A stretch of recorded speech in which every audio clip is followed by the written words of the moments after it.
The Everything Sequel podcast is brought to you by The Last of the Giant Fire Lizards and the Vegas Beer Guys. Everything Sequel contains explicit language. And why the fudge not, you melon farmer? My name is Michael Schatz of the How Dare You Awards. Joining me, the man who'd like to swing me on a rope over to another building, Tom Stewart of Lonesome Whistle Productions. Say hello, Tom. Humpty Dumpty sat on a wall. Now, are you sure you don't want to lower this film a little bit? That line alone should take it down about 2 places from where it is in my ranking. Well, I'm not sure. I'm not sure these screenwriters understand what makes a good code word. Makes a good what? A good code word when you're a spy. It Yeah. should be something that blends into your surroundings. Agreed. If I was walking past Ethan Hunt, I'd be like, "Why the fuck did that guy just say Humpty Dumpty sat on a wall?" He's suspicious. That's odd. I'm going to start paying more attention to that guy. I wasn't suspicious of that remarkably handsome man until he said that. Although he's Tom Cruise's crew cut in this one, right? He goes back to crew cut. Crew cut. Yeah. Yeah. So you're right. There is no pattern. There is no short hair good, long hair bad kind of. No, yeah. Rationale we can apply to these movies. I wish there was. It could have been the sort of Star Trek Friday the 13th odds and evens, but and it is a Paramount movie. How does the odds and evens play out? Because it is a Paramount movie. True. No, it doesn't work. No.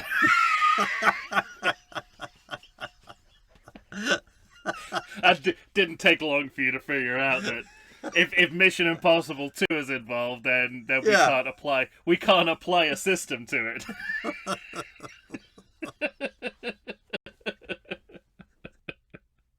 Yeah, you almost have to put the first movie completely aside, and then you have a sandwich with less good bread, and solid meat. That's what this series is. Is this the less good bread? Yeah. So this is like the 2 and 3 would be not great bread. I would say the last 2 movies, maybe that bread's a little fresher, but... You see, I think that's an insult to less good bread, because I quite like less good bread. Sometimes I think a sandwich benefits from not being on the best bread. What? Well, listen, Anthony Bourdain talks about this all the time, and Marco Pierre White. Like, sometimes the better the bread is, the less you enjoy the sandwich. Like, you just want you want something that will hold the filling. Oh yeah. And allow you to eat allow you to eat the sandwich. So like putting crusty bread on something that's supposed to be a soft taste experience is not a good idea. Well, I think it depends on the sandwich, but we're really way off track already. I know what you're doing. Marco Pierre White talks specifically about like the British fish and chip shop. Like, you make yourself like what we call like a chip buddy by putting the chips and the fish and chips on between 2 slices of white bread. 2 slices of really bad white bread. And if you do it with good bread, it just doesn't work. That's a different thing, though. I agree with. Because the whole idea is that it should all be the same consistency when you put it in your mouth. Yeah, no, give me some Wonder Bread or some Home Pride for my peanut butter and jelly. Absolutely. Exactly. Yeah. All right. So I just want to make sure that we're not confusing something I enjoy with something JJ Abrams did. So you ranked it higher. I know, but that's the fault of the tail end of the series. Disagree.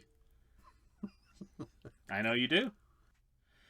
But you know, I haven't seen them all 8 times or whatever it is that you've seen them. you phantom menaced yourself into believing they're good. It's funny because I watched them all, I don't know, maybe a year ago. No, longer than that, a while ago. And then when Dead Reckoning Part 1 was coming out, I'm like, oh, I haven't seen those movies in a while. I'm going to watch them all. And I watched them all. And then randomly a few months ago, I don't know why, I was like, I'm going to watch Dead Reckoning again.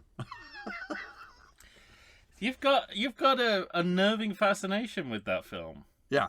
I can't think of a film that I would want to watch again less than Dead Reckoning Part 1, probably. What, more than Part 2?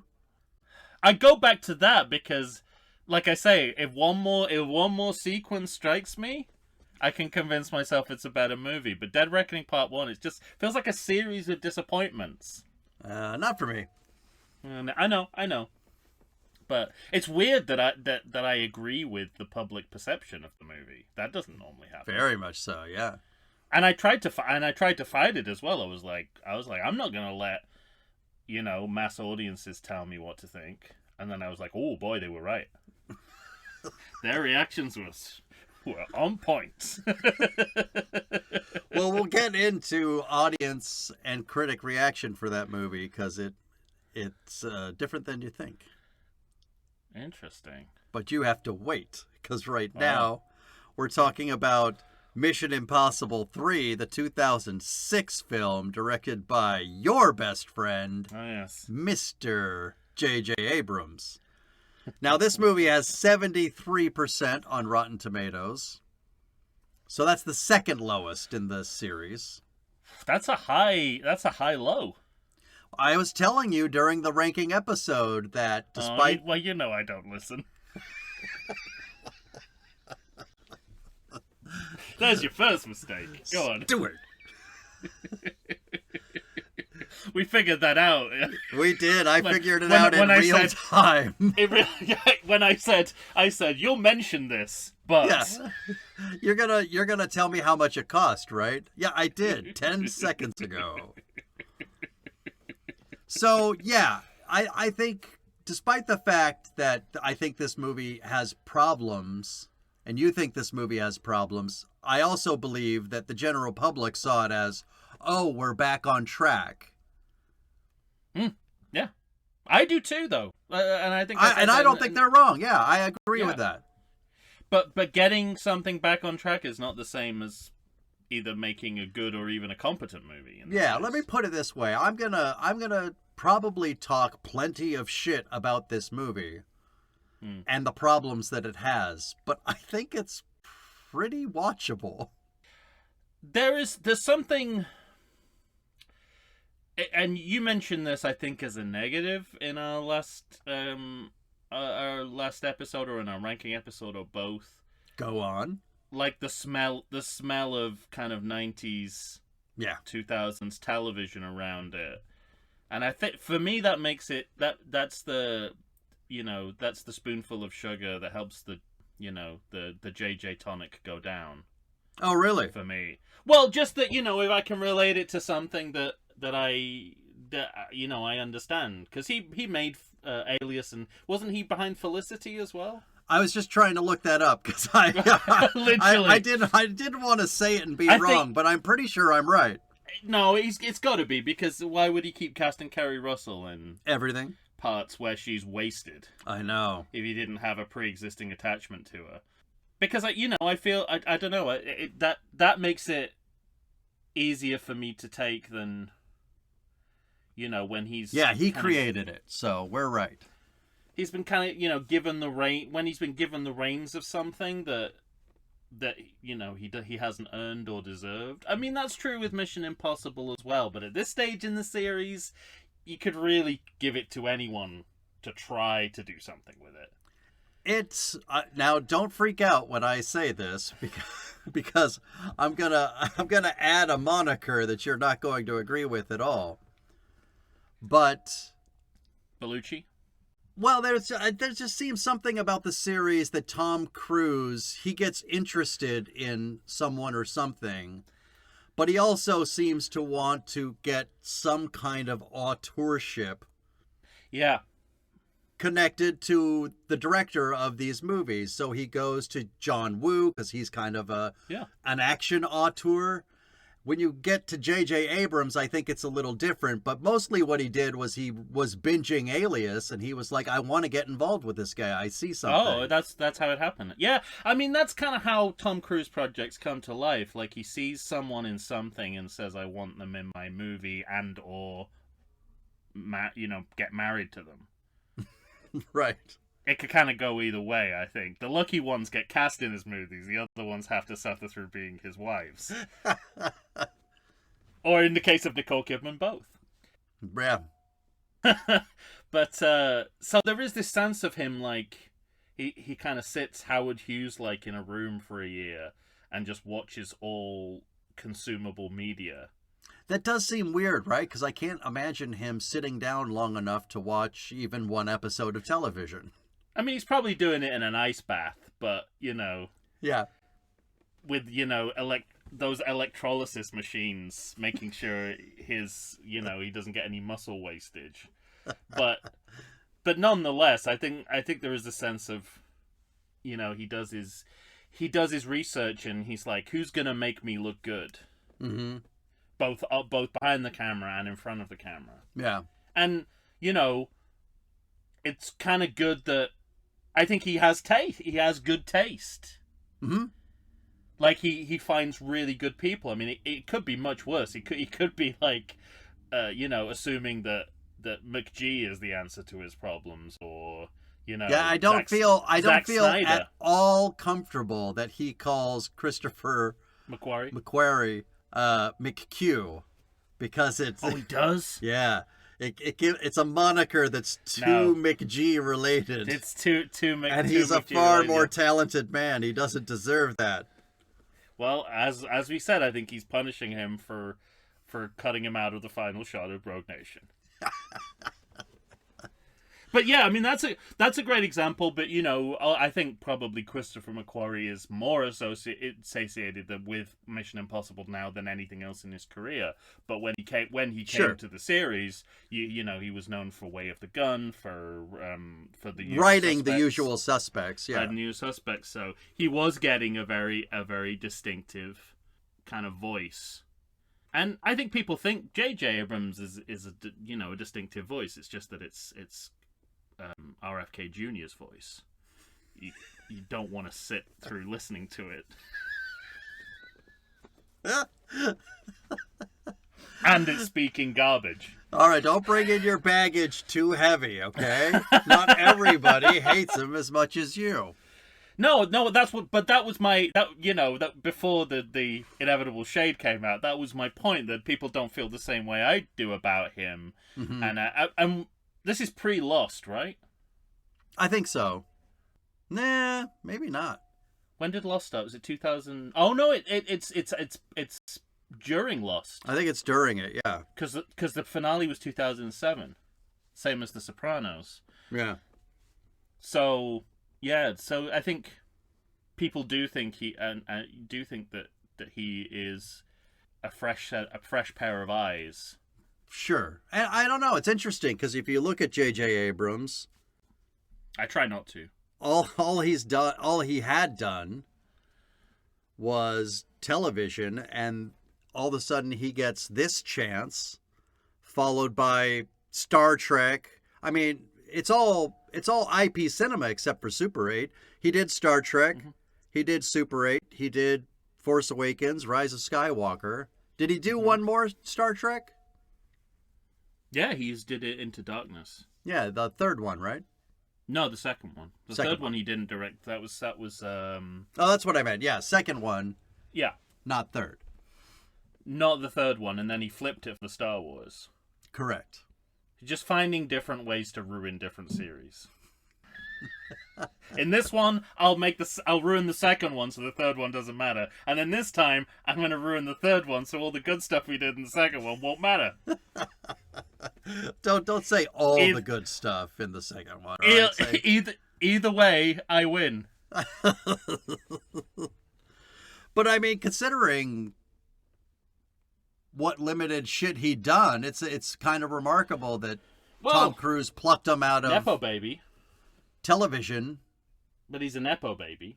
So and he'd been around a lot longer than that in the film industry as a screenwriter, because definitely he did his graduation screenplay was turned into Regarding Henry. Mm-hmm. So, and it's interesting like that. Sometimes it feels like this film was written for Harrison Ford more than Tom Cruise. But that's the other thing that occurred to me today when I was going over my notes, that 96 is kind of after a lot of Tom Cruise's biggest movies. Mm-hmm. So when he does Mission Impossible, it's after The Firm, it's after Cocktail, it's after, Rain Top Man. Gun. Top Gun, yeah, exactly. So, the logic then would be that he's not got many years left as a film star. Right. So it's kind of interesting that they're playing with an aging hero.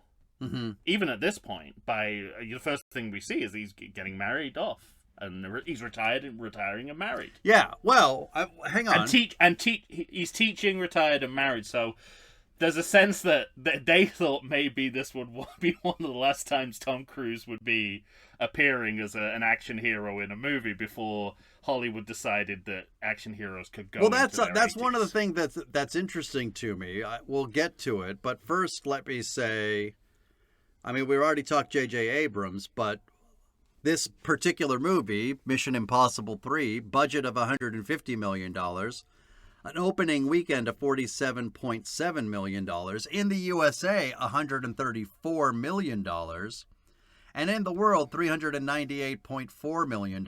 This is on the lower side for this series. I mean, I think this is the lowest particular grossing film, both in America and abroad. And that's interesting to me because I think of the narrative, again, as, oh, we're back on track. That Mission Impossible is good again.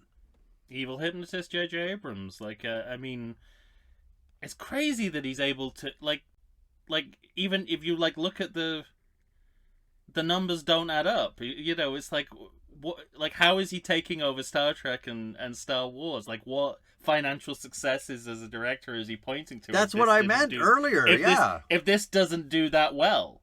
Mm-hmm. Compared to the other Mission Impossible films, it's like they should have known he was going to run their franchises into the ground. I mean, the movie that everybody hated that we just talked about, Mission Impossible 2, we talked about how much money that movie did make. So everybody hated it, but they were going to see it. Yeah. I think he's also good at swooping in just at the right time when, the public image of a series is at its lowest. Because, he's with his, he's following up Mission Impossible 2. With Star Wars, he's following up Revenge of the Sith. Mm-hmm. With Star Trek, he's following up Nemesis. Nemesis, I think. So these are all pretty much the least liked of all. Yeah. Of all the films in their franchises, and it does feel a bit like, he's kind of the carpetbagger. He's kind of coming in and sweeping up all the leftovers, and serving it as something that convinces people this could be palatable again. I think that's the key. It's like, right, it's like, this might not, even if this doesn't make money, the way I'm doing this has a better chance of going on than what we just did. Yeah, he takes a big pile of shit and turns it into maybe a shit sandwich, and everybody's like, "Hey, this thing's got bread." It's less good bread, but yeah, as we all know, that makes a better sandwich. So I'm happy. Yeah. Okay. Well, I don't think we haven't solved the mystery of why, but it's up there with Christopher Nolan as to why. Yeah, it's nuts. It's a form of mass hypnosis, I think.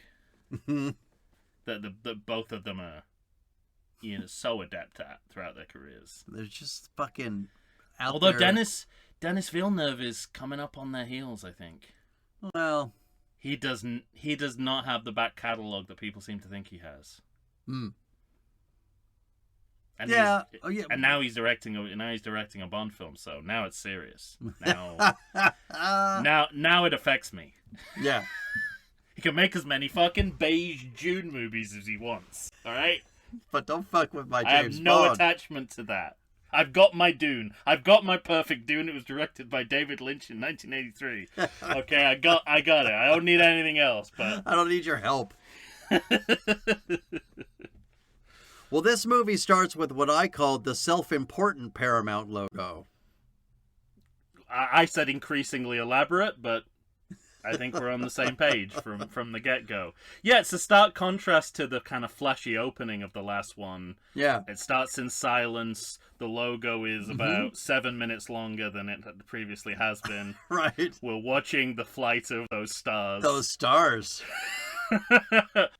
Yeah, and the movie then begins in media res. In media res, and I also put in immediate Dutch tilt. Yes, absolutely. And I immediately thought of you, because I thought, I figured you were thinking, this guy starts this movie with no ideas. He's already run out of ideas to start his film. That's so true. Yeah, he doesn't even wait the usual 10 to 15 minutes before he does the Dutch. And he's it's already, not like, full he's already Dutch telling tilt you. either. Yeah. It's just it's barely a Dutch tilt, so that We get a lot of that at the beginning of Star Trek 2009 as well. yeah, he seems to think that that's interesting. Well, I think he links it to what he thinks submarine movies are because of Crimson Tide. Mm-hmm. So he associates that with suspense. It's like a child's understanding of filmmaking. 7 times removed and missing the point entirely. 4th on my list. I'm glad you're here. But it's also notable how this reminds me of movies of the time as well. How washed out the colors are in this opening scene, and the fact that it is, you say that he doesn't even wait 20 minutes to do a Dutch tilt. He doesn't wait a second to introduce a mystery box, because the audience does not know what any of this is in reference to, and they won't know for another good 90 minutes. Ultimately they'll not know what anyone is pursuing. But even in the course of what this scene they won't is about, know until they see the latest movie in 2025 that'll decide to explain it to you. that'll realize people might want an explanation for that. And it's a torture scene as well, which is so this is the immediate post 9/11 filmmaking versus pre 9/11 filmmaking that we saw the last time. Yeah, so there's that, and then on top of it, he is going to start his cold open with the finale of his film.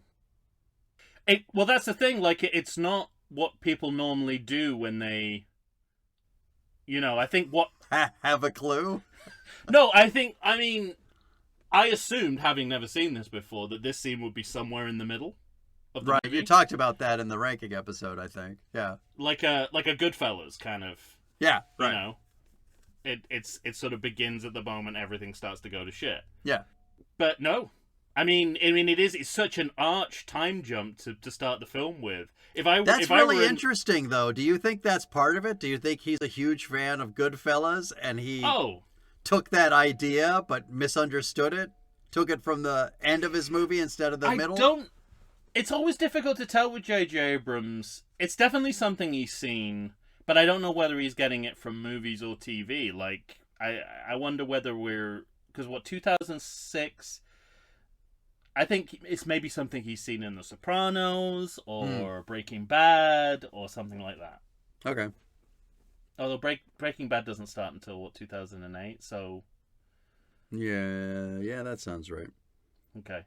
But it's something that you could imagine like a quality TV drama doing. Yeah. As well.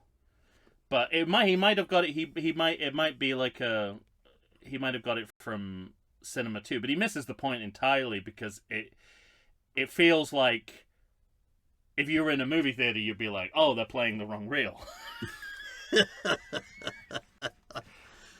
You know? And that's different from the beginning of Goodfellas, where you're like, oh, this is exciting that they're starting here and then going back. Yeah, right. And it's like, oh, why start here? Well, plus, when you go back in Goodfellas, you're going back to a teenage boy. You're going back. You're not going back 24 hours. That would be amazing if before we got the fuse, Tom Cruise, Ethan Hunt said, since I can remember, I wanted to be a spy. Da da da da da da da. Dun dun dun dun dun dun. He jumps out of a treehouse window onto a zip line and ding ding ding. And the other thing that bothers me stylistically about this scene, and it's interesting, I didn't know that this was his first movie, but it makes total sense. The wobbly axis camera. Kind of where it's a big thing in this movie, isn't it? You refuse to commit to either holding the camera still or not holding it still. Like it just looks like just like when you're putting a camera on a tripod. On a tripod, yeah. Yeah. It captures that moment. It's permanently caught in that moment. Because I feel like, I don't know, you should either with shaky cam, you should either go full born, right? Or you should keep the camera still as fuck. I mean, I don't think Greengrass really managed to make me think more of that style. And because he comes from, and I know because I dated his niece, he comes from British, shout out, British television drama documentary. So that's where he got it from. Like he wanted to make dramas look like documentaries. So that's where that tradition comes from. So it all makes sense when he does it for a thriller. Right. Because it comes from that tradition. But here it's just that it's like I haven't decided whether I want to keep the camera still or I want to move it. Because I don't know what I'm doing. Yeah. Well, I had this terrible sinking feeling as this movie started. I thought to myself, oh, I completely forgot that he started with the end of this movie. And then when I saw the shaky camera shit, I said, oh, I completely forgot about that. And then I remembered liking this movie more. And then as the movie went on, I thought to myself, I'm going to have to reluctantly tell Tom that he's right about a lot of shit while we talk about this movie. It's interesting because I think the scene, if they're going to do this, and they shouldn't because non-chronological filmmaking is bullshit, especially in a thriller, is that they should have used the scene where that they used in the trailer where Philip Seymour Hoffman is talking about how he's going to murder Tom Cruise's loved ones, because that is kind of the sort of dramatic turning point of the story. And it was in the trailer, and you'd be like... It was, I remember that. Oh, the trailer is the first scene of the movie. That's interesting. That's new. We've never seen that before. Mm-hmm. But this is wrong on so many levels. This is just insane to me. I just don't understand it. I don't get it. I mean, it's... I suppose, maybe he's just kind of... He's sort of like flashback trigger happy. Because Lost is like, there's so much flashback storytelling in Lost. He's like... That doesn't bother me as much in Lost as I know, it does but he's like, if I want to do a flashback, but... I fucking created Lost. Yeah. I know flashbacks. I understand how they work. Mm-hmm. No one's going to tell me when my flashback is in the wrong place. Oh, how wrong he is. Retrospectively on a 2025 podcast, someone will say it repeatedly. But for right now, I'm home free. I like my first kind of positive note. Oh, have we started? We've started. No, yeah, right? go ahead. Okay. Go on. Well, my first positive note with the movie is that I like the cliffhanger into Fuse transition. I think that is a nice reset of. I think we'd have to go back when we do Patreon, but I think handled even better than it is in the original movie. Like it's starting to sort of feel like a legitimate, and this is probably where he's like, someone coming from TV is good, because he's like, well, I could do a really good TV title sequence. Okay. So I like that. That felt authentic in a way that, and again, he's good at that. He's good at making things feel authentic, which is why people think Force Awakens is good, because they're like, oh, it's like original Star Wars. No, it's not, but gives you the same feeling. Yeah, right. Well, and then that we. I didn't write down if we, the light the fuse in the credits, but do we do the flash forward of the rest of the movie? I don't think so. I didn't write it down, and I wrote it down for the next one. I didn't write it down either. I thought it happened I think it sooner. starts in Ghost Protocol. Okay, all right. Because I think they want to go full Bond movie with it. And I think they're still a little bit resistant. Resistant? At the moment. Plus, they've just shown you the end of the movie, so you don't really need it. True.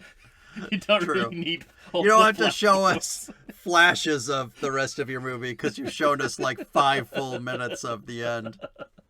But when we get out of it, we have a house party for an engagement. Now, when you don't watch the 2 and 3 back to back, yeah, it doesn't seem as jarring. No. When you see it in theater and then years later go back and see it in theater. Right. But watching them back to back, like watching him walk off with one woman in the first movie and then walk in with a different woman that he's now going to be engaged to in another movie is jarring. Well, I don't know if it is. He's in the same place he was, just with a different woman. I guess, but it does seem weird. But it's kind of like, they've got to account for the fact that a lot of 6 years has elapsed, so there has to have been interim character development, but at the same time you're not moving him beyond the place he was at the end of the last sequel. I think it kind of works. It fits what we know about Tom Cruise. 6 years later, he pops up with a different woman at a party. I mean, everyone's used to that. Right. And it's kind of interesting because they're. I think they're working on the idea that, he's supposed to be a boring guy, but he's just so good looking. How could he possibly be that boring? Right. So all the women in the party are looking at him like he's God's gift to as sex. He's talking about his traffic job. Yeah, exactly. And so I think this is a nice, negotiation of Hunt and Cruise. Like, Hunt is supposed to be, inconspicuous. But Tom Cruise is conspicuous by his good looks. The nature of his good looks. Yeah. Right. So that's the tension you've got to always play off, I think. True. And they do they did one thing that I thought was smart with his reading of the lips, because it comes in later, not just in this movie, but in the series. Yeah. I mean, it's what spies do, right? Yeah. It's like you're never gonna forget that if you're a spy. Right. Because they were at Lake Wakanda, or whatever the fuck it was. Lake Wakanda? I think it's Wakanda. It's not, but it's close enough. There's an Agent Carter in this movie, or in the next movie, right? The next movie, there's an Agent Carter, which can't have been a coincidence. Which one's Carter? The woman who only appeared, the agent who only appears for one movie. Paula Patton. Paula Patton, yeah. She's called Agent Carter. She is? I didn't remember. Yeah, and then you have Agent Carter in the last 2 movies. Yeah, exactly. The real Agent Carter. Yeah. But it's interesting that he goes from this into Star Trek, because it's very TOS Captain Kirk is like 3 movies in, he's already retired. He's got to come out of retirement. Yeah, very much so. And he's got to be dragged back into the service.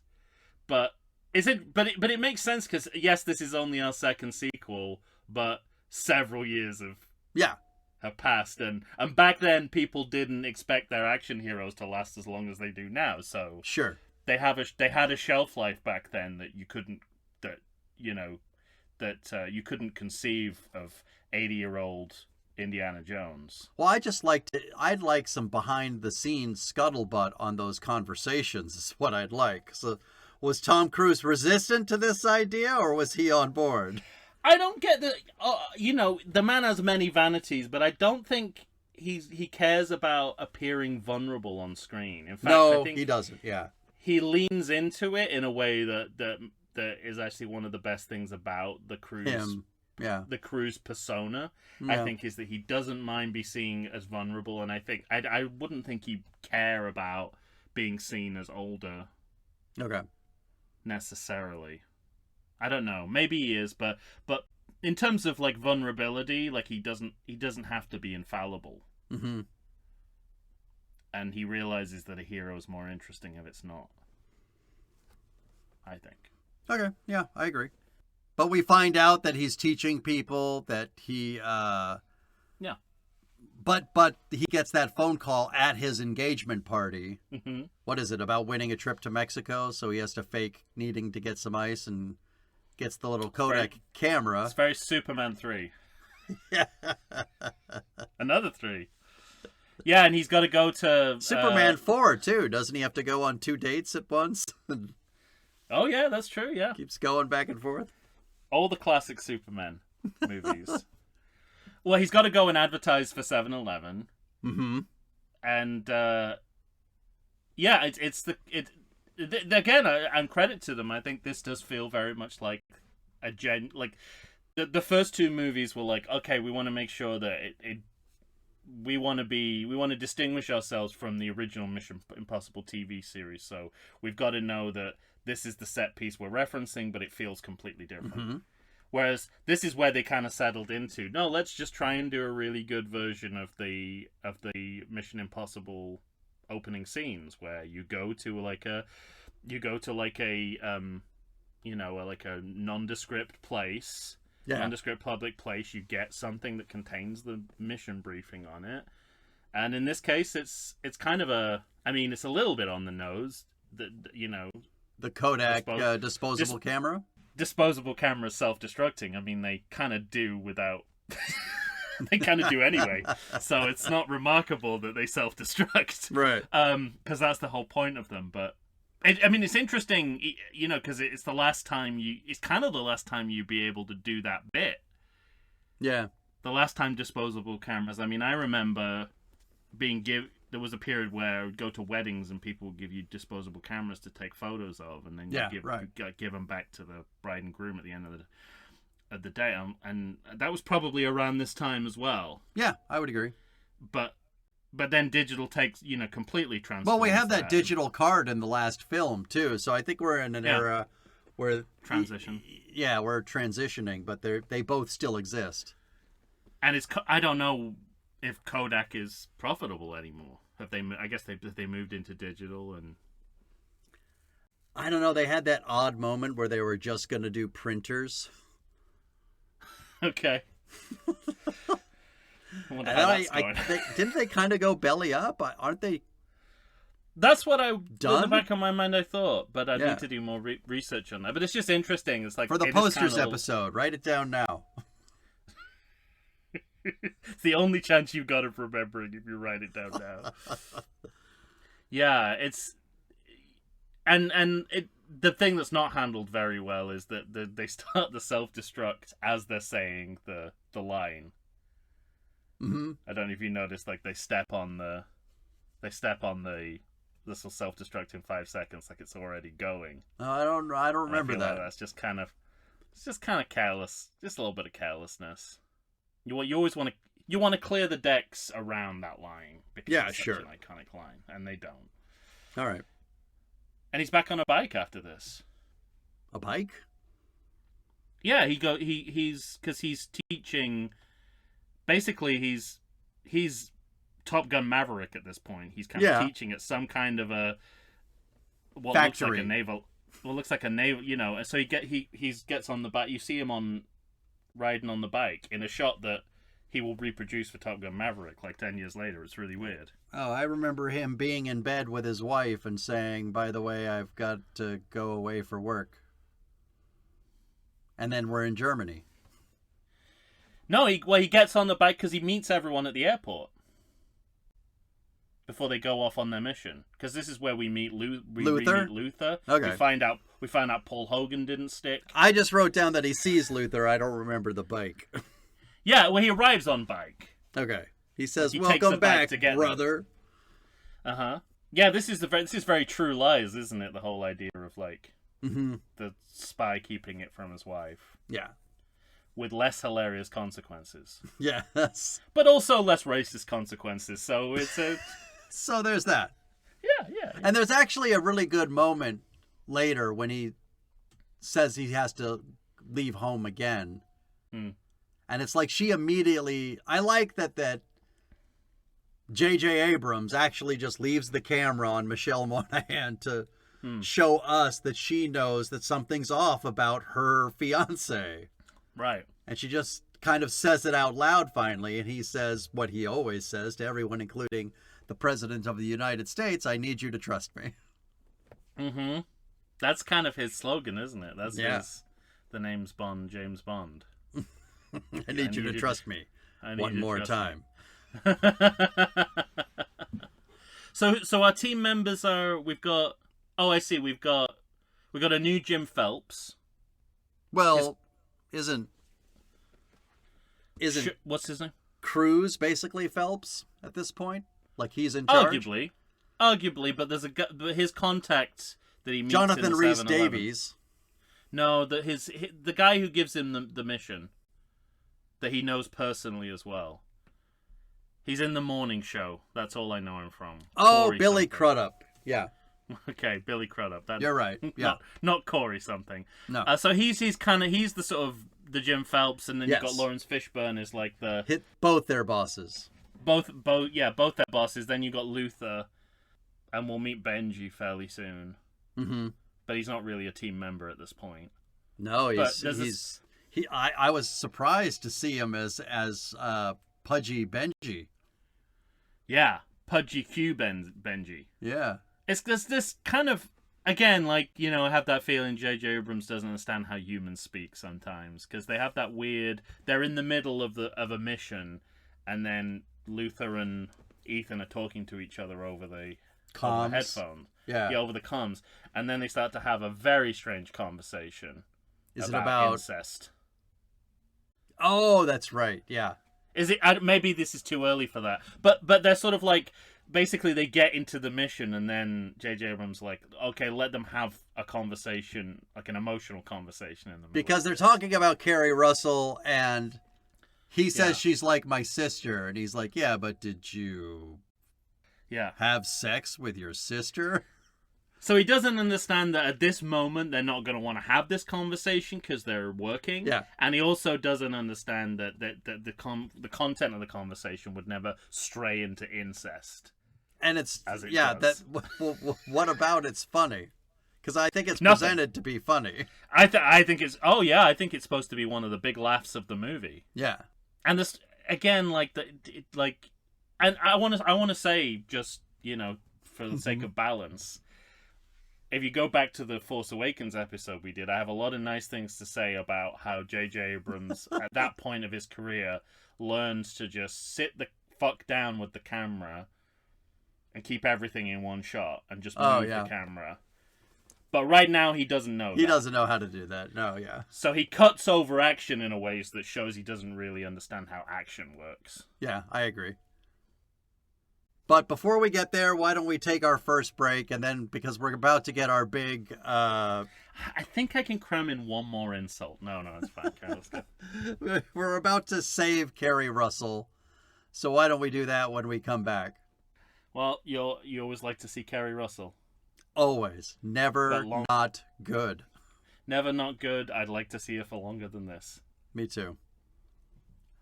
All right, well, we'll at least get to talk about her when we come back. Okay. We'll be right back. Time for Lizard vs. Wizard. In a brand new action-packed comedy, fantasy adventure book written and performed by Christopher John Featheroff. It's called The Last of the Giant Fire Lizards. When her nest is destroyed and her forever mate slaughtered, Zephyr Ignitus, the last of an ancient breed of fire-breathing dragons, gathers together a team of saber-toothed panthers, woolly mammoths, and a crew of howler monkeys, brandishing swords and weapons stolen from the ships of men, all to hunt down and scorch the evil beast-killing wizard that did her wrong. The Last of the Giant Fire Lizards is a fast-paced, R-rated comedy under the cloak of an epic, rip-roaring fantasy adventure. Set in a land of fire and magic, it follows the dragon on her quest for vengeance, as she visits strange new cities and mystical places, all to hunt down and slaughter a demented sorcerer that slayed her mate and blew up her mountain. The Last of the Giant Fire Lizards can be found in ebook, paperback, and audiobook. Try and find it on Amazon or on Kindle. That's The Last of the Giant Fire Lizards. Find it wherever you get the good books just as soon as you can.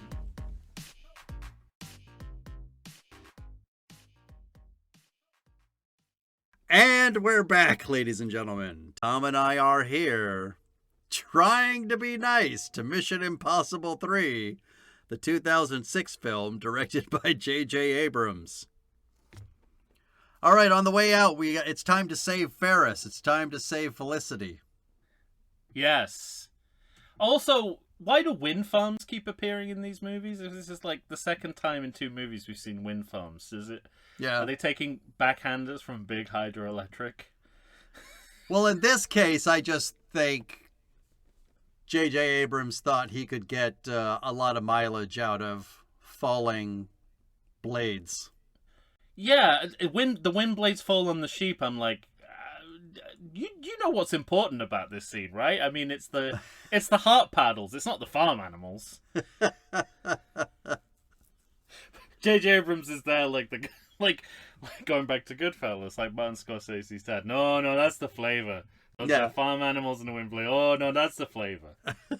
And I'm standing there going, 3 onions. Yeah.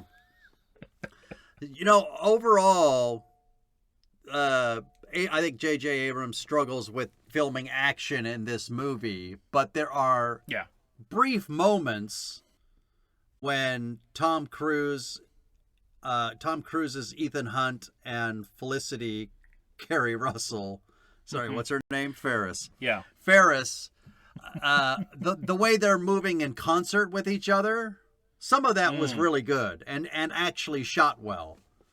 I don't like that it's flashback in the, again, hitherto unseen character relationships that we have to establish very quickly, this time in flashback. Mm-hmm. With the training? Yeah. We do that before he goes in the building, right? Yeah, and Hunt's, Hunt as a teacher as well. They kind of try to slip that one by you. Mm-hmm. But yeah, I mean, I think it's unnecessary because we know that information already, and the actors are. Mm-hmm. All you need is Tom Cruise to look confused when he hears that visible confusion that she's been nabbed by the baddies because he knows her to be capable. Yeah, like that was enough for me.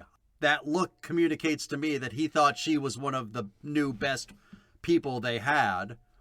Something is off.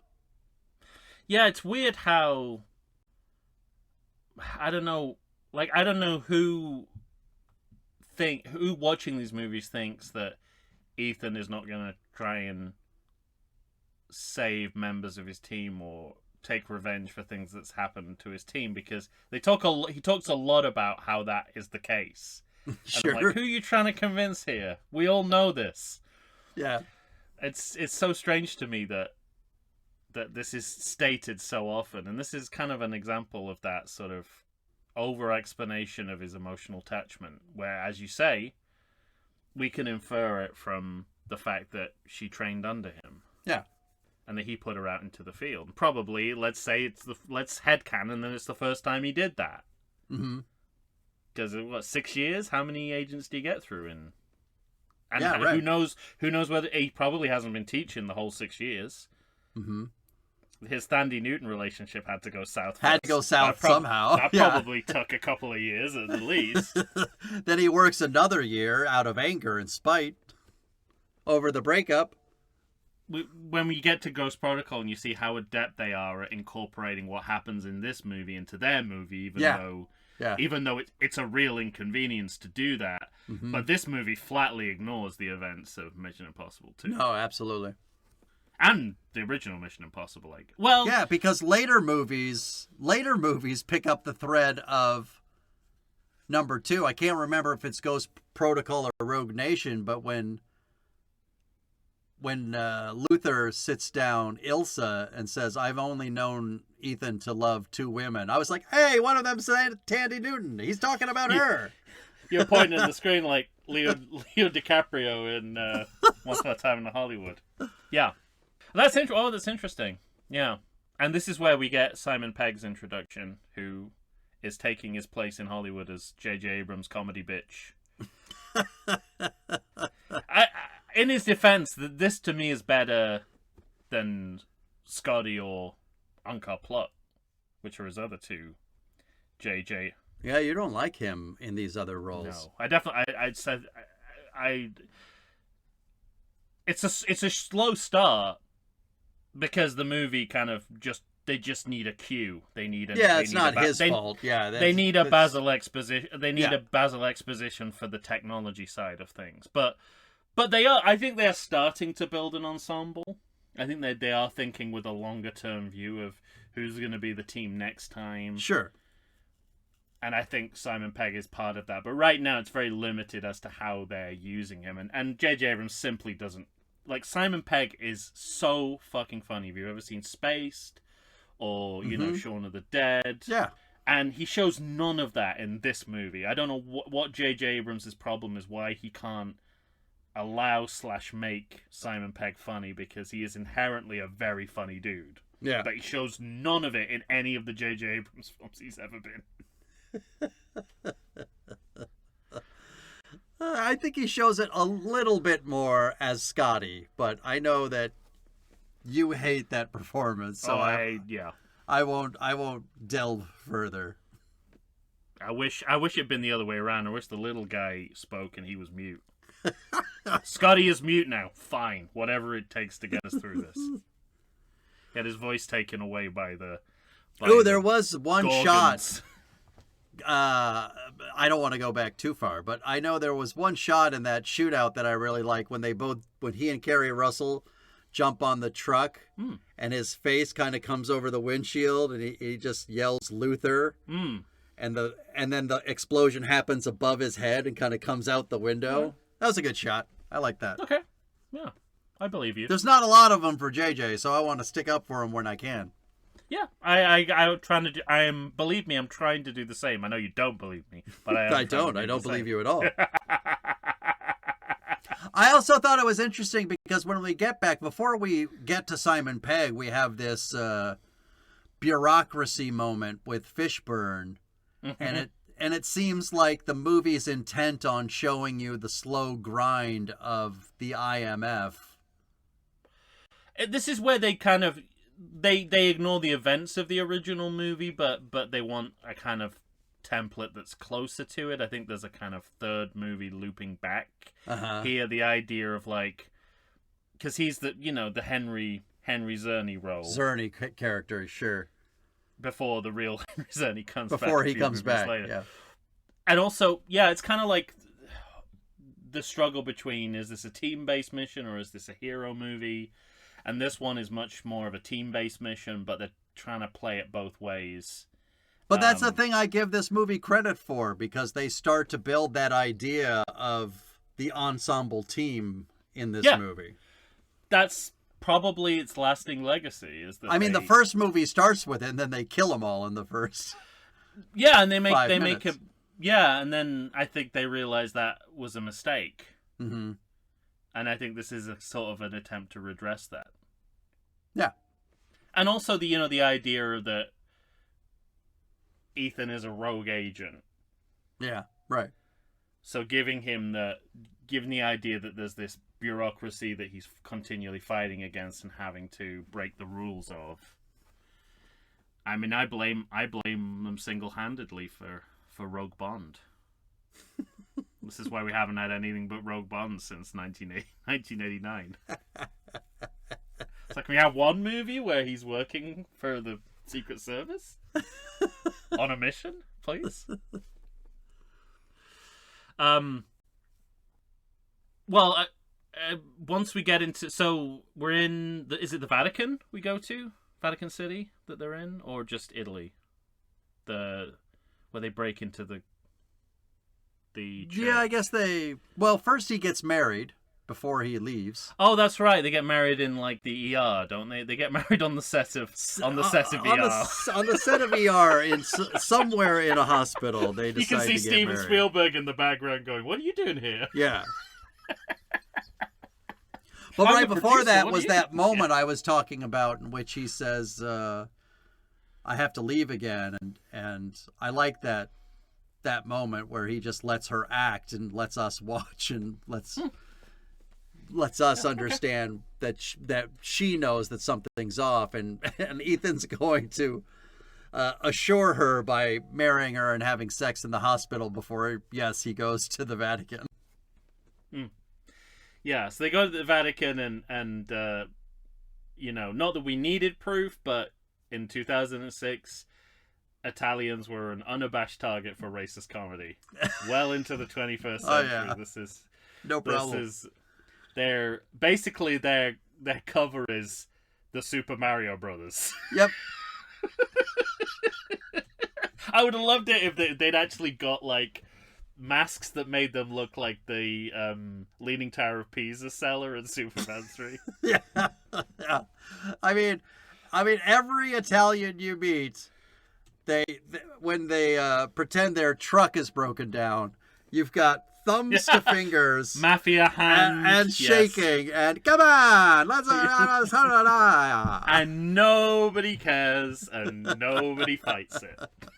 And all of that is just to give Ethan enough time to scale the wall and put up that picture on the camera. Yeah, this is good. I mean, again, I think this is. But that's kind of good, fun spy shit. Good, fun spy shit. Well, that's what I wrote. I mean, like, this is. I've been told about these movies that they were the closest that modern day cinema got to Roger Moore Bond films, and this is the first time I really felt it with this Vatican break-in. Dressing as the priest, you know, it's very the opening of Octopussy, kind of. You just wanted to say Octopussy. You can't fool me. And think about the cold open of Octopussy. And, the return of the masks, but again in quite a judicious way, where it's sort of like, we've waded quite deep into the movie before masks are even an option. Yeah. It's a central part of the mythology, so it does need dealing with, and it's an easy storytelling device to throw in at any time. But they give you the background to it, so it's like, okay, there's a real science behind this. It's like 3D printing and scanning. Yeah. It's like a real technology. It's not just rubber mask. It's like we have to digitally input an image and then 3D print ahead. Well, not just that, like trying to get Maggie Q in through the front gate. Yeah, Maggie Q's in this movie. I forgot. Yeah, it's the simplest of gambits where Wow, if you thought Carrie Russell was wasted. Whew. I know. Maggie Q. She gets to kick a few people, though. I think, she did. Been in love with Maggie Q for a long time. That's a beautiful woman. Oh, she yeah. is. She's stunning. She's stunning. But I like the simplicity of Jonathan Rhys. The Felicity? Of John. I think earlier I said Jonathan Rhys Davies. I mean, what's his name? Myers? Now there's a great team member. Bah! Very dangerous. You go first. But I like the simplicity of him just going to the front gate in uniform. Oh, yeah. And that gets her in. It's, beginning, I mean, I think you learn anything you need to know about these kind of sequences from the cold open of Octopussy. So. Of course you do. But they actually, John was just like, these masks work, accept it, and then just assume it. So if something drastic happens, it's just a person in a mask. Whereas this is like this tries to get the audience's buy-in that there's some real science and technology behind it, and I like that they make that shift at this point, and that really pays off later. Yeah, because then there's always an implicit choice as to whether the mask is appropriate to use or not, because it's not as easy as just throwing on a Halloween mask. Yeah, right. You can't just you literally can't do what John Woo does, where it's like you have anyone's face available at any time if you want it. that this shows that like you have that this has to be part of the mission prep. You can't just improvise a mask out of thin air. Well, and not just that. This is, I think, literally the only movie in the entire series where, because when they get, what's Philip Seymour Hoffman's name? Davian. When they get Davian into that bathroom, and they have Cruz in the mask, but they make him read that card. Oh, the voice. The voice. voice. Yeah, so you could get everything on the voice. It's like every phrase, every turn of a digraph or whatever it is you need to be able to impersonate their voice. This is the only movie that takes that into account. Because it's the kitschiest. It's kind of, they think at least, it's the kitschiest element of Mission Impossible. It's what a modern day audience finds hardest to suspend disbelief about. Mm-hmm. So I think this is their way of kind of trying to make that seem plausible. Right, yeah. And then in the later films, they just they just have people complain all the time that it's men playing with rubber masks. Mm-hmm. But I like that they're, the imperfectness of trying to make all this happen. The bodyguard coming into the bathroom with him just holding him behind the door and him waiting for the voice thing to sync up and all that shit. All that's good fun. Yeah, it's a really good sequence. It's like, I think, they obviously, I think JJ Abrams and Alex Kurtzman know 60s television because they, well, actually, I take that back because Alex Kurtzman obviously has never seen an episode of TOS Star Trek, but I think JJ at least cares enough. Lost has got that, takes a lot from The Prisoner in the type of television it is. So I think he knows that era, and I think he knows how to create the feeling of that era when he wants to. Yeah, and it's and they capture Philip Seymour Hoffman and blow up that beautiful car that Maggie Q loves. And it's awfully fortunate that Hoffman found the one agent who has an emotional vulnerability. Yeah, right. To get to. Of all the agents out there who have no attachments to anyone, he finds the one who happens to have just been married. It's interesting too that he chooses that tact, because spies are famously right. I gotta keep to themselves, and the first thing he's saying is, "You got a girlfriend, wife? I'm gonna find her. I'm gonna hurt her." Yeah, it would make more sense if it was like, you might not have a girlfriend or a wife, but you got a father, you got a mother, you got a sister. It's like that. Yeah. This whole, I mean, I'm realizing now that I think remembering that it was in the trailer, I think it was made for the trailer, because it's like such fake malevolence. It's got no actual threat behind it. It's just loudmouth. It's just talking. Yeah. And I think it's salesmanship. It's like, but it's exactly. It's selling menace. It's selling menace, but again, the mystery box is empty.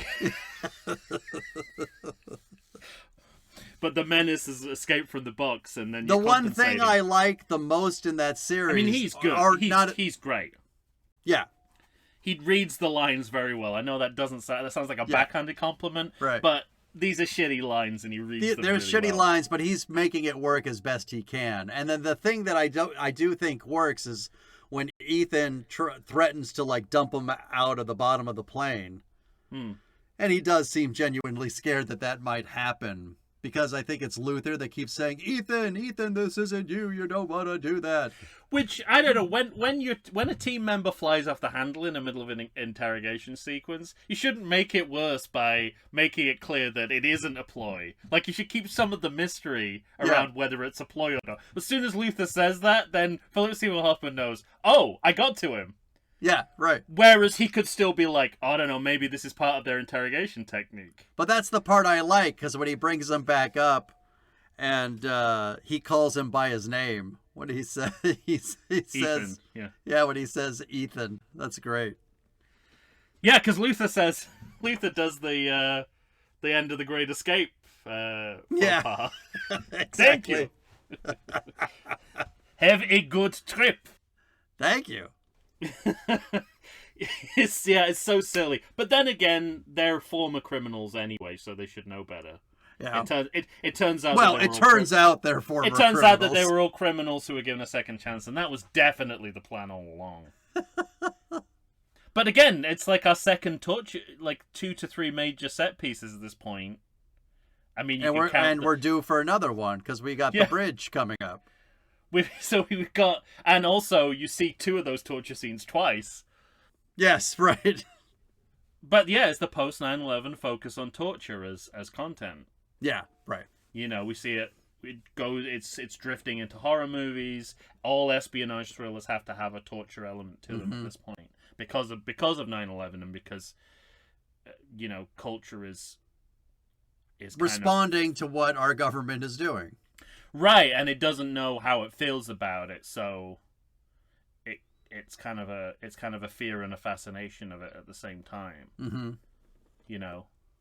Until factually it turns out that torture gets you nowhere.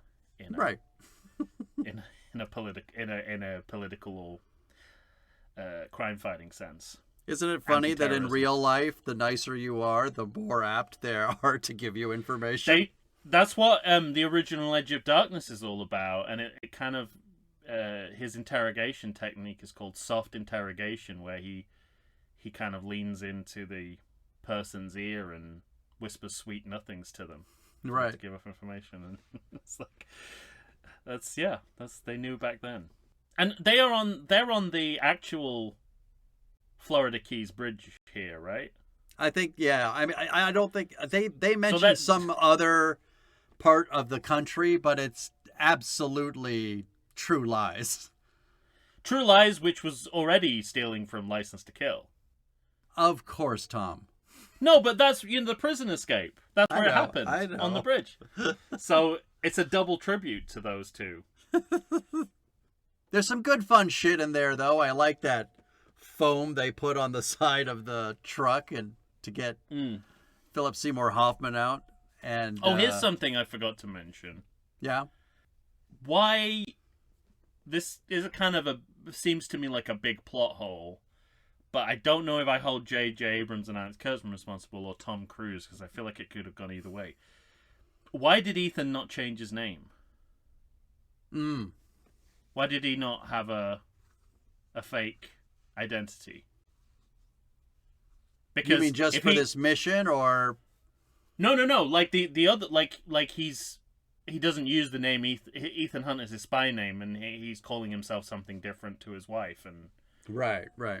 Because if he does that, then the villain's plan falls apart. I don't know. These movies always make it seem like they can find your loved one no matter what. But he specifically says Ethan, so he's like, well, and he's going around calling himself Ethan Hunt in his regular life. So that's why he's not hard to find. I mean, even like seconds after this bridge attack, he's rolling around on that. Philip Seymour Hoffman's on that chopper going away.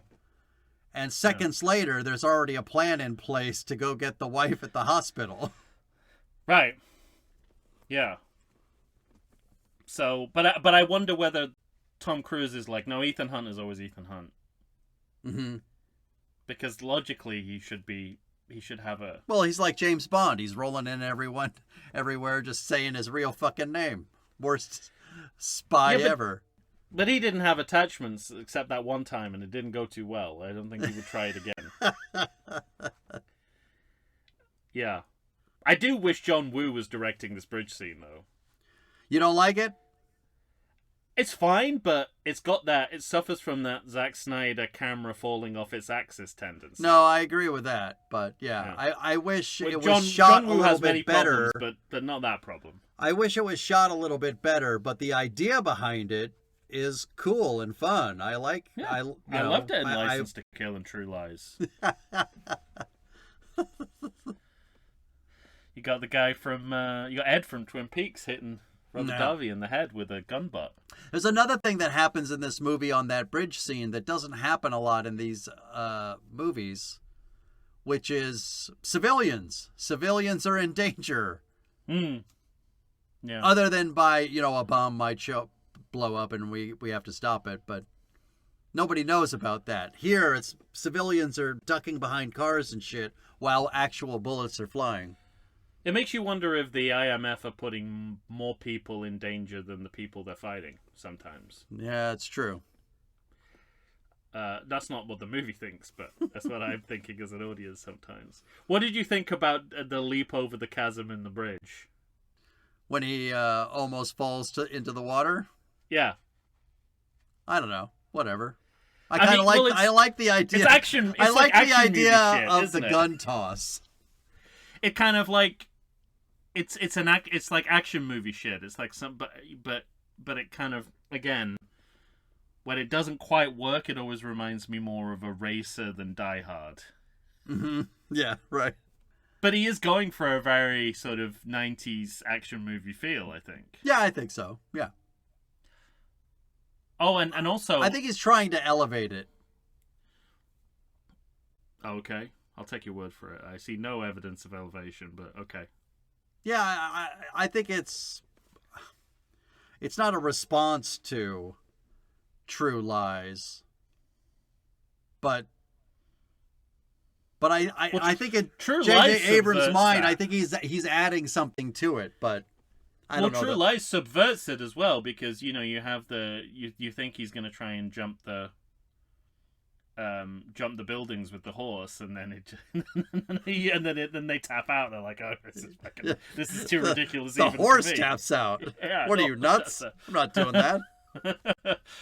I didn't notice earlier in the movie that is it her Michelle Monaghan's nephew is Jesse? Yes. Yeah. This is the first brother, time I think. I think it's his brother. Okay, brother. And I was just like, there he is, there's Jesse, fucking it up, just like Jesse just would. Fucking shit up. But it's amazing, because like 2006, you'd be like, I don't know, some punk kid is playing her brother. And then like a few years later, you'd be like, this guy's almost as famous as Tom Cruise now. Now, somewhere in there, too, is this whole microdot shit from Felicity. Yes, the microdot, another mystery box. Yeah. Although I guess we do find out. They do find out what it is, but it's the bombs. And they're also doing a fake out with Lawrence Fishburne, where you think he's he's the baddie. He's the mole.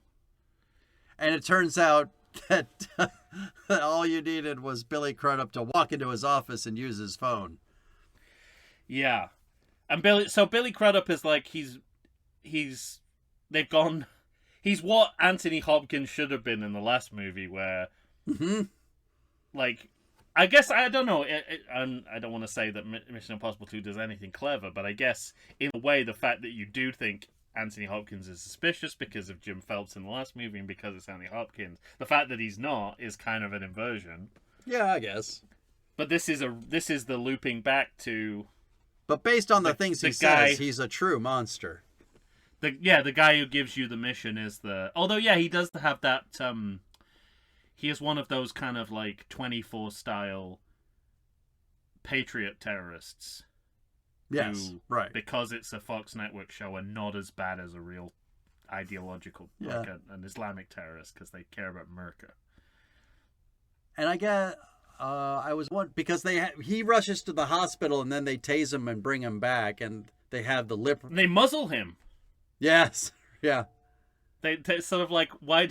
Like, Anthony Hopkins isn't even in this movie. Why are you treating him like Hannibal Lecter? But they do the lip reading thing. At first, I was gonna say, why is he even letting Ethan go if Ethan's such a fucking problem? But he needs him to get the rabbit's foot, right? Oh yeah, I hadn't thought about that. That's. Yeah, well, Ethan getting away suits him. Yeah. When you find out he's the villain. Ethan's the only guy that can steal the rabbit's foot. Yeah. Not that anyone knows what it is. Especially the writers. It's going to take, 4 or 19 more years for us to find out what the fuck it is? Yeah, sure. And by that point, you wish you hadn't found out. All right, calm down. Well, because it's clearly not what was intended at the time. Yeah. It's a classic. Blofeld is James Bond's brother. And behind everything. I wrote down because after he does this whole whatever, he recovers the walkie-talkie and he fakes out Lawrence Fishburne with music and the "We Are Family" sound. We Are joke. Family, Hilarious. and then What a hilarious joke. Does another run, and then I wrote when we see him in the.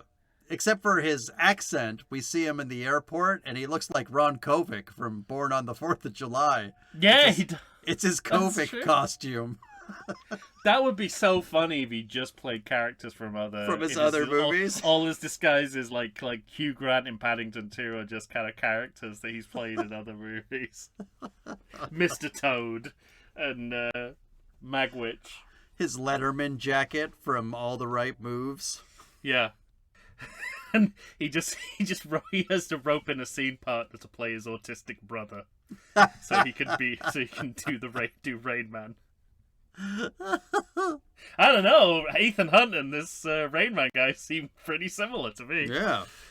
Should we take one more break? How far?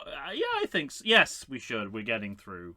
I think we're about there. I didn't take a lot of notes for these movies. They were fairly straightforward. You mentioned that earlier, yeah. The content is... This movie in particular was my least amount of notes. It was all equal. I think they generate the same amount of content. It's just that some of them are 2 hours long, some of them are 3 hours long. All right, we'll take a break and we'll see how many notes we've got left when we come back.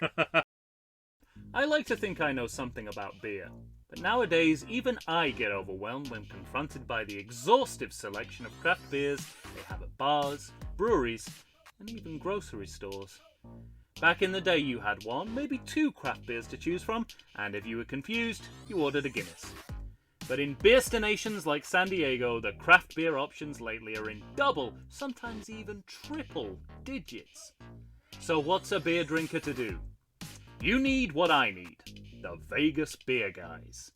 Your beer of choice should be a perfect blend of malt and hops. And so a live show about beer needs that same balance. And the Vegas Beer Guys matches beer expert Dan Aker with self-proclaimed beer novice Stephen J. Weiss. The results are eminently drinkable. They're on Facebook, they're on Instagram. They'll try new beers, they'll tell you about beers. Think of them as your beer Sherpas guiding you up a foamy-headed mountain to reach the peak of your pint. God, I need a beer.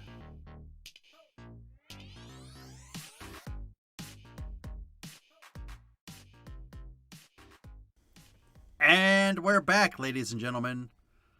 Tom and I are here trying to see if JJ Abrams can deliver the end of a movie like we're delivering the end of this podcast.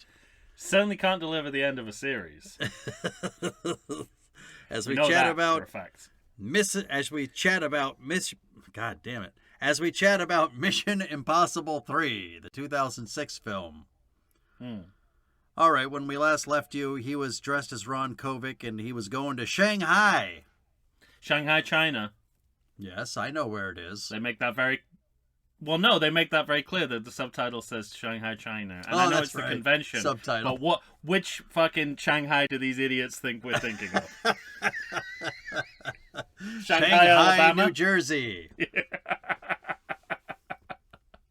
This is where, like, Heather Patterson's gonna send us a YouTube video showing out there's like 50 73 Shanghais. different Shanghais.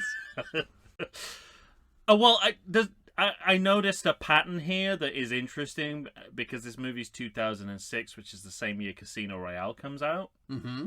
And they both seem to, both the Bond cycle and the Mission Impossible cycle have kind of come to the same conclusions that we want to get a bit more rugged. We want to get less dependent on technology in our storytelling. So you have the sort of climbing the elevator rope, yeah, which is kind of, about just pure muscle and stamina. Sure. And then when he gets to Shanghai, they're drawing the buildings on the window. On the window, yeah. Low-tech solutions to their problems, and it's like the reintroduction of rugged heroism, not technology-assisted shenanigans. Yeah, I'm just swinging on a rope after you shoot some tennis balls onto the goddamn windows. Are they tennis balls? I put down baseballs, no? Yeah, Or is that actually, later? I think you're right. I think they're baseballs. Look at that. I recognized an American baseball, and you thought it was tennis. That's a turn up for the books. I think what Whoa. bothers me is I had it be written a down here, tennis and ball. I still wasn't confident that they were baseballs after you said tennis balls. I remember thinking they were tennis balls, and then when I watched it for our purposes, I was like, that's a fucking baseball. But it's kind of like, bringing American sports to evil China. Right? Before we loved China a few years later. Yes. Yeah. And we're being made... Actually, the movies are being made by Chinese companies. The jump looks pretty good from a I distance. Close up, it's a green screen disaster, but from a distance, it's pretty... Looks okay. It looks okay, and it's all okay. It's all okay because we're going to be doing it for real in a few movies. So Yeah, right. it's fine. What do you think of this idea of him going into the building and we don't see any of that? Remind me what happens. Let's see. He lands on the building. He shoots a Yeah. couple guys. Then he walks into the building, and then we're outside with Maggie Q and Jonathan and Luther. Oh, yeah. and we're just kind of following them, being worried that we're running out of time. Mm-hmm. And then all of a sudden, Ethan says, what's he say? It just kind of says, I've got the He says, I've got the rabbit's foot, but I can't get to the roof. And the next thing you know, he's jumping out of the window. Oh, yeah, that's a good way of doing it. It's efficient. I remember the first time I watched it, I was like, I want to know what the fuck he's doing in there. Well, it's good to keep some mysteries. I want that black vault from the first film, but The whole building is a mystery box. yeah. It's like, Exactly. We don't need to write what's happening in there if we don't show it. But the funny part is that if they had included that, this would be a 2.5 hour movie. So Right, yeah. Yes, exactly. That's the trade-off, I think. And, like, Maggie Q's only personality is her prayer, right? That's the only thing she gets to do that yeah, pretty much goes beyond her being, like... I can't think of a reason why Jonathan, what's the character's name? Declan. Sala, yeah. I can't think of a reason why Declan would say, teach it to me. Declan. Yeah. He doesn't seem Yeah. like the type. And this kind of... the whole sequence feels a little bit like the antidote chasing opening to Temple of Doom. And it's Shanghai, so I don't know if that's necessarily a coincidence. Antidote. So, I thought that was... You know how he loves his Harrison Ford movies. Keep her. I'll he's get a made new them. girl. You keep her. I keep the diamonds. So good. That Glauche, so good. Then, yeah, like you say, the ticking clock, the 5 seconds left.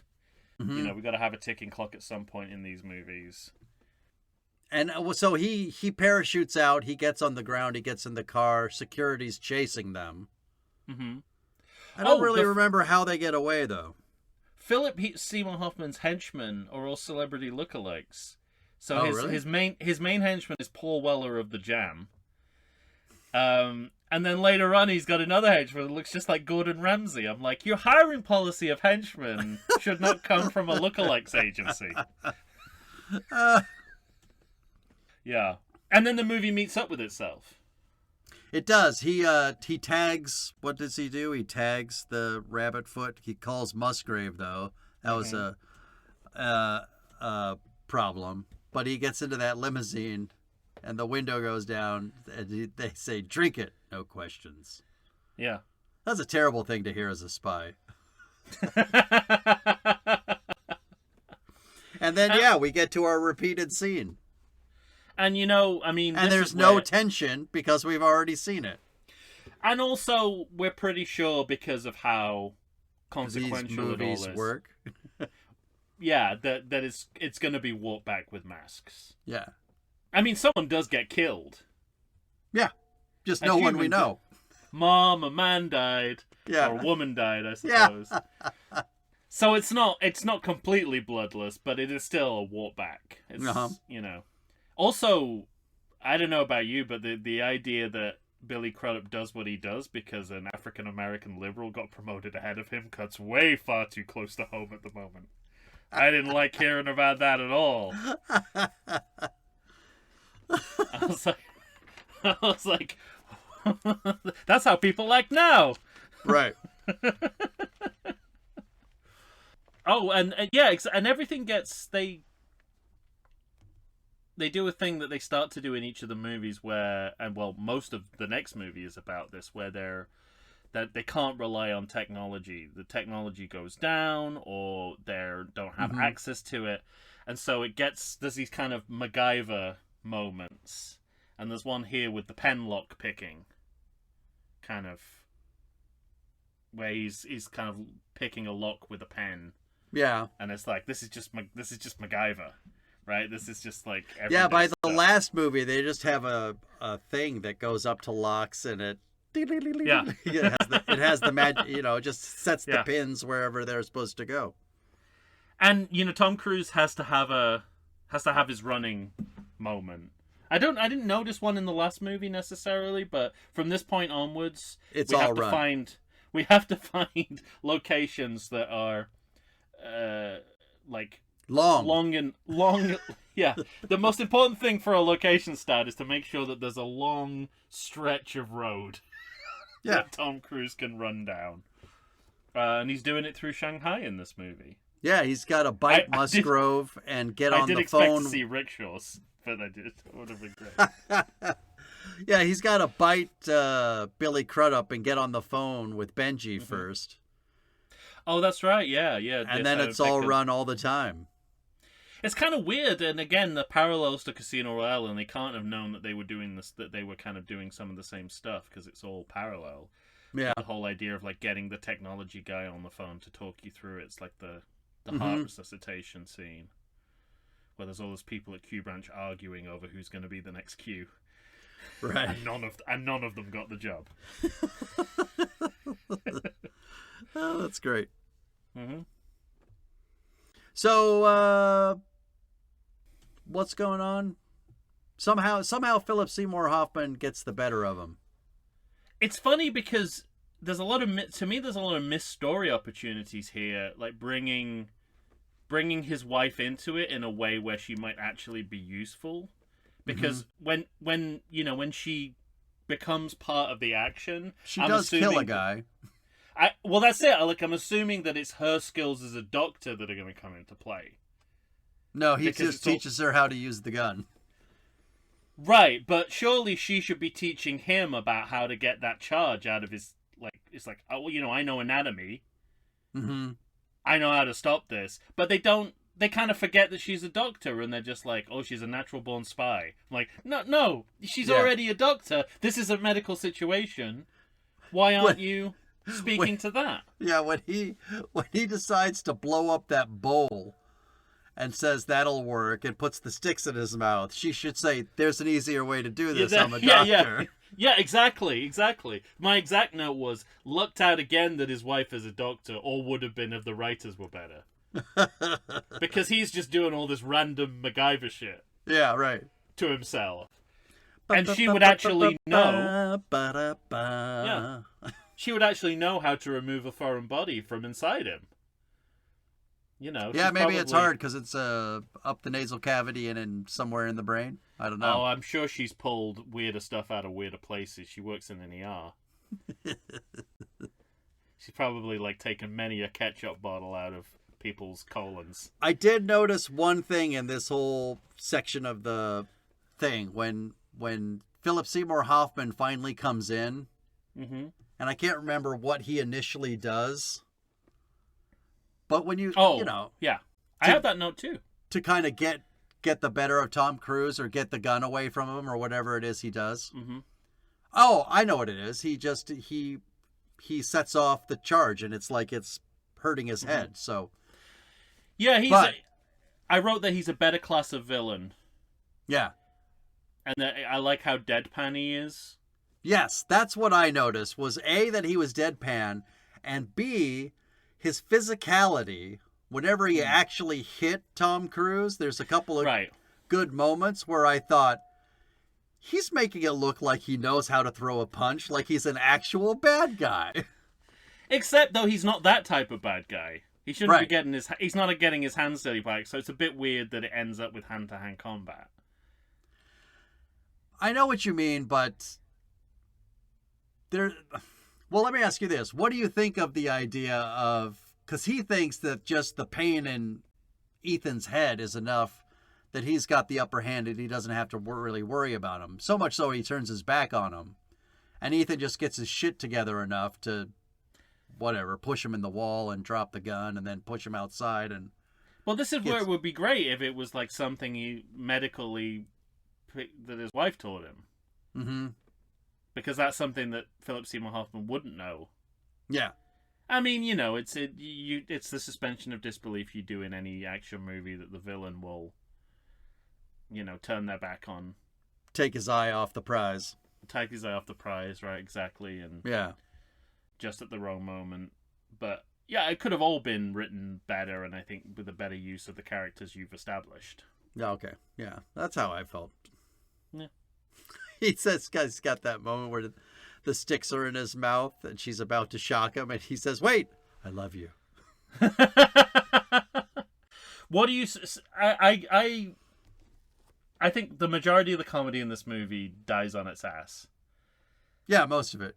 And I've mixed on what I imagine people found funny, which when he finally explains who he is to his wife, she doesn't believe it's called the Impossible Mission Force. I like the kernel of the joke. I just don't think it's like executed well, either in dialogue or by the actors. Mm-hmm. Or not necessarily by the actors. It's just like it's what they're given, so they're doing the best that feels they can. like but you need I'm from Iowa, I only work in outer space. You need something like that to sell the joke, and they don't have it.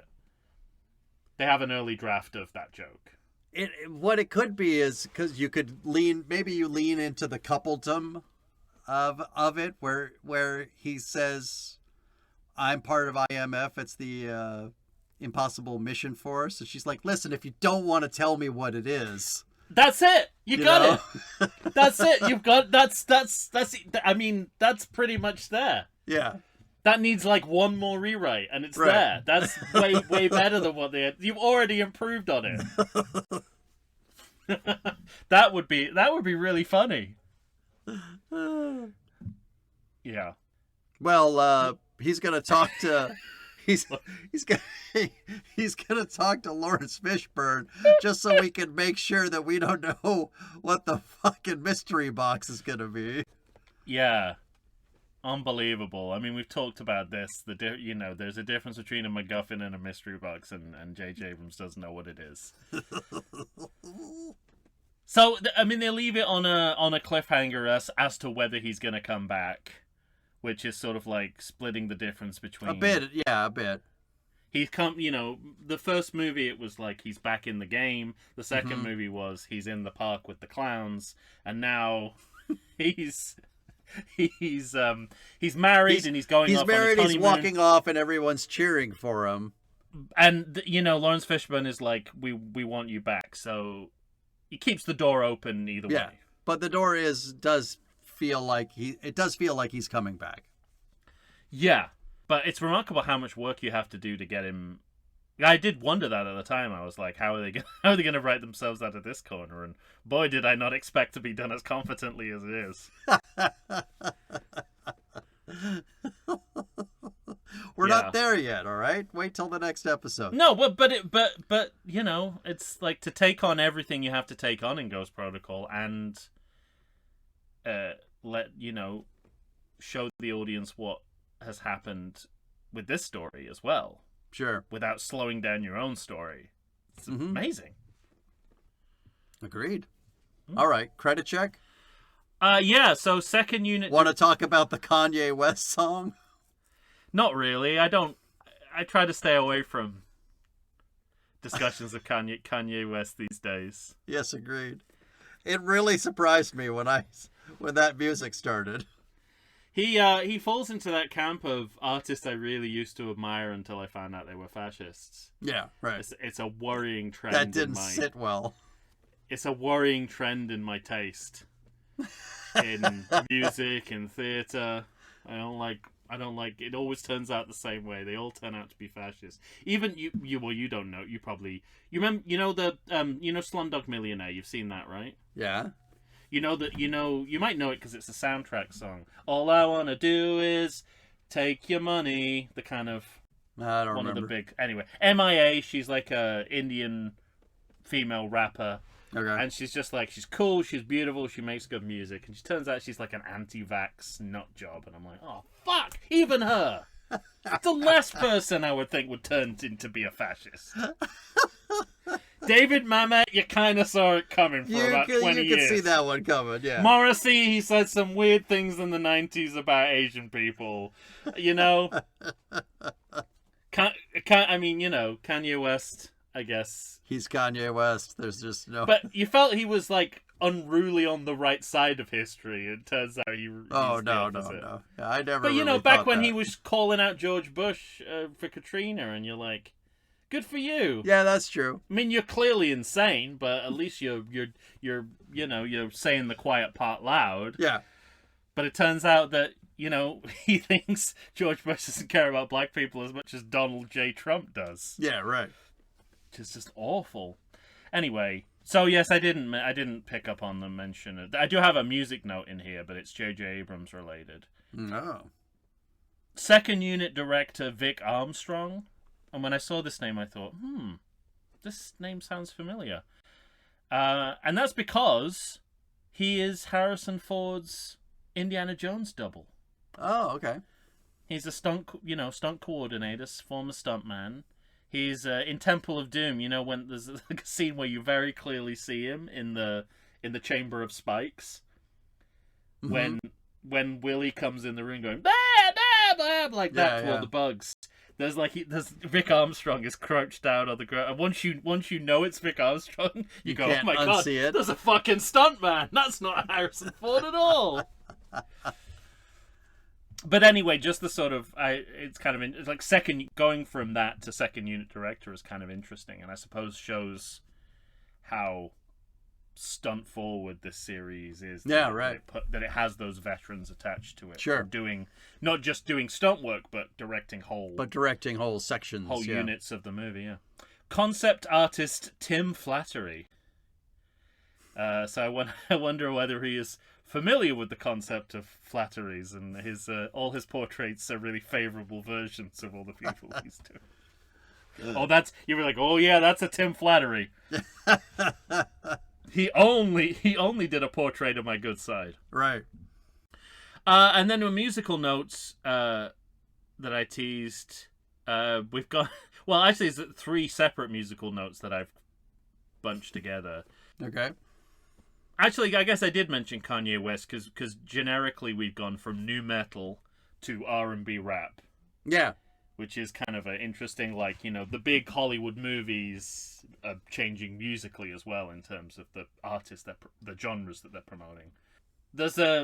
Musically as well, there's a B-movie vibraphone version of the Mission Impossible theme, which is actually one of the better renditions of the original score. You know what a vibraphone is? No. It was used in a lot of old B movies because it was basically it was like a home purchase that it's like a store purchase. It's like a miniature keyboard that you play electronically, so you have a little the sound you create by putting this little rod and making a kind of electrical charge on it. Okay. You'd know it if you heard it. They have it in lots of 1950s, 60s bad sci-fi relied on it heavily because it was cheap to use. And then, you know who Thomas Dolby is? Like Dolby Stereo? No. Although that might have been why he picked that name. He's like an electronica pop artist, pop musician. She blinded me with science. Oh yeah, okay. You know that song? Yeah, so Thomas Dolby and JJ Abrams worked together on a song for this movie called Groksploitation. Jesus. So That's interesting. frightening. What was JJ Abrams' input here? Feels like Thomas Golby is perfectly capable of creating this all by himself, so I wonder whether this is a Gene Roddenberry retrospectively writing lyrics for the Star Trek theme so he could claim co-credit from Alexander Courage. I'm done. Is that it? That's it. All right. Neither one of us called this movie good. No. After talking about it, do you still feel confident in your ranking? In my ranking? Yeah. Which is a different question. Yeah, I think I feel vindicated. I feel like there are enough high points, and I think I was able to tease out what might be the value of this movie to the entire series. Okay. Because when I said it aloud, I couldn't think of any specific examples of why that would be the case. And talking it through with you, I realized I was like, oh no, they make it more of an ensemble-based movie. They focus more on these kind of mission set pieces. Right. So I think it works. All right. But it's not good, and it's really badly done. It just is. I mean, that's the thing. You watch, it's so frustrating because even though this movie was made over 20 years, about 20 years ago, I'm just like, oh, such easy fixes. Mm-hmm. And when you watch Alex Kurtzman's entire canon, it's the same. Every episode of Discovery is like, oh, such easy fixes. If he knew anything about Star Trek, he could fix it. He'd know. He'd know you don't do this. It's so easy. I think this movie Sorry. This movie reminds me a little bit of our talk when we did the Star Wars sequels. Mm-hmm. And everything that kind of JJ being involved there. Yeah. Now, it's not as much as those movies, but I think this movie has that same thing that those movies do, where it has the veneer of a good movie. But if you sit down and look at it, it's like as a film, it has many, many, many problems. Yeah. But it looks like a good movie. Yeah, it looks like a better attempt at the formula. Yeah, and it is, though. It is that. It's a better attempt at the formula. But do we just think that because JJ Abrams is successful at making us think that? No, I'm basing that off of what I watch when I watch Mission Impossible 2. This is an upgrade. Yeah. And this movie does it introduces the idea of, or reintroduces the idea of a team, of an ensemble, of them working together. Those things that you were just talking about, the sort of set pieces of either action or espionage, and those things work, and they, a lot of them work well in this movie. Okay. So this movie sets the series on the way to where it wants to be. Yeah. But it's not there. I read the other day, just because you're making me think about all those movies that people assume are good movies but actually aren't. Mm-hmm. Christopher Nolan thinks that Dark Knight Rises is an underrated movie in his canon. Now that's funny. That is, but it's really strange. But I think, has he ever had to follow anything exceptional in his career? Well, certainly we thought when we first... It's not like he's following Return of the Jedi or Star Trek 6. Mm-hmm. He's picking up from Nemesis. You can do no wrong. Actually, even kind of made parts of Nemesis work for the movie he made. Mm. So I think just, and I get this is where his production company kind of... Oh no, actually, he directs this, and then, I don't know if Bad Robot existed before at this time, but in the next movie... Well, we get into Bad Robot being a big part of this series still. Yeah. Yeah, interesting. I mean, it's kind of it's like why on earth is Martin Campbell not directing the next Bond movie? Like, this is the guy you go to do a particular job. Yeah, especially to reboot something, to restart it. Yeah, particular set of skills. Yeah, exactly. And it kind of works every time, not in an artistic sense, but just in a purely business sense. It works every time. I mean, we get what, 5 more movies after this? That's incredible. Yeah, true. At the rate they're making movies now, especially. The way the franchises other than Marvel, and it looks now like maybe DCU as well. That, the franchises like this, like Mission Impossible and the Bond movies, that they're not happening quickly anymore. No, yeah. They're taking years to get their acts together. Neither is Fast and Furious either. Star Wars as well. Yeah. I need I need physical proof. I need photographic evidence of someone going to the movie theater and seeing a Star Wars film before I believe that they're working on one.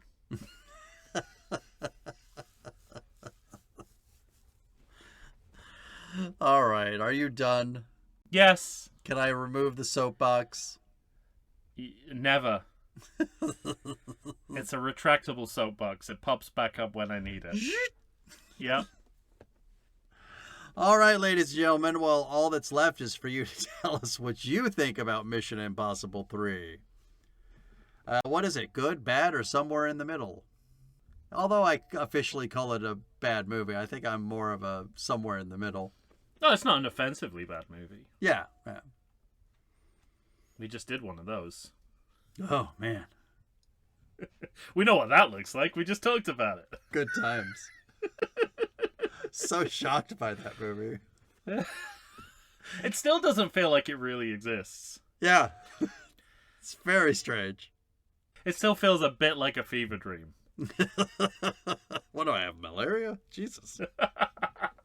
I fell asleep watching Vanilla Sky. Yeah. And then this is the Mission Impossible movie I wake dreamt. up in the middle of Mission Impossible 2. Swatting away imaginary flies. Yeah. All right, everybody, you know what to do. Find us wherever you find us, and then do the thing that you must do to let us know what you think. Was that well put? Was that enough? Yeah, I mean there were no adjectives in there, but you got the idea across. Yeah. Okay, good. Or no adjectives or verbs. Actually, yeah, that was impressive.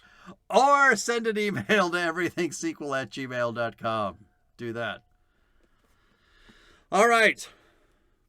For Tom Stewart of Lonesome Whistle Productions, Michael Shantz here. I'm from the How Dare You Awards. When you hear us next, we'll be talking Mission Impossible Ghost Protocol.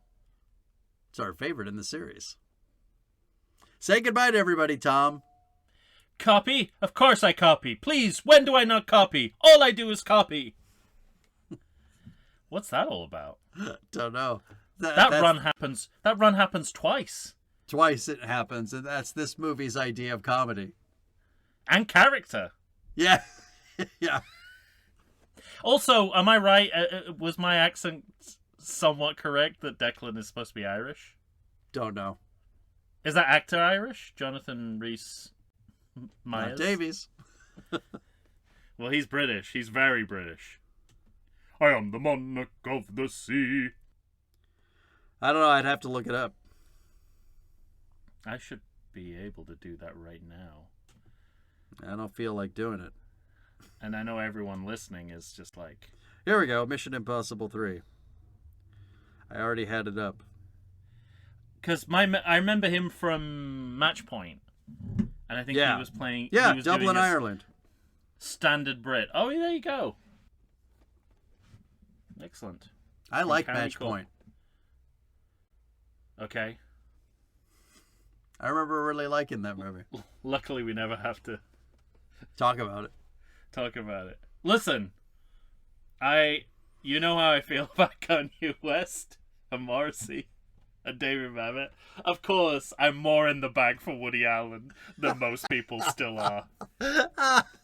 But Match Point is not one of the movies that That you'll go on a limb for. Well, it just feels like a